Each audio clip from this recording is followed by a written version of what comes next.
Ne vous arrêtez pas. Shalom bien-aimés dans le Seigneur. Notre méditation du jour s'intitule « Ne vous arrêtez pas ». Nous tirons notre texte dans Marc chapitre 5, le verset 36, qui nous dit ceci. Mais Jésus, sans tenir compte de ces paroles, dit au chef de la synagogue, « Ne crains pas, crois seulement. » Alléluia. Ne vous arrêtez pas de croire en Dieu. Ne vous arrêtez pas d'aimer. Ne vous arrêtez pas de garder espérance en Dieu. Ne vous arrêtez pas de faire le bien. Ne vous arrêtez pas de pardonner. Ne vous arrêtez pas de faire des efforts consistants pour effectuer des changements dans votre vie. Ne vous arrêtez pas de servir Dieu.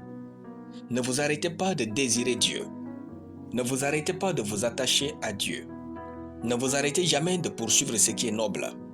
Ne vous arrêtez jamais tant que vous n'avez pas obtenu une raison divine valable ou une raison plus excellente que ce que vous faites. Bien-aimés, ne vous arrêtez pas juste comme cela. Souvent, c'est lorsque Dieu est prêt à faire votre miracle que le désir de tout abandonner vous saisit. N'abandonnez jamais à l'improviste ce que vous faites ou attendez. Dans notre texte, Jairus était venu chercher Jésus pour aller guérir sa fille.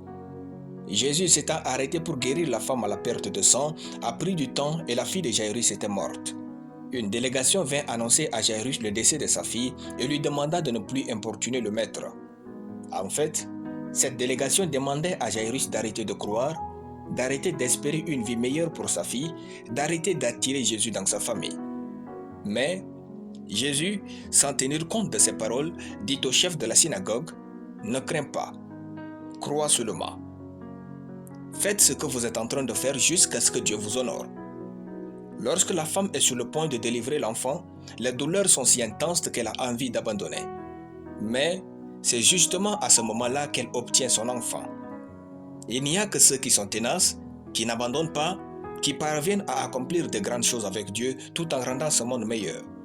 Ne vous arrêtez jamais de croire au meilleur, peu importe l'intensité de votre souffrance. Alléluia. Nous allons prier.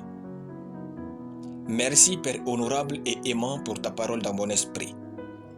Je confesse que je suis tenace, persévérant et attaché à Dieu et aux choses importantes au nom de Jésus.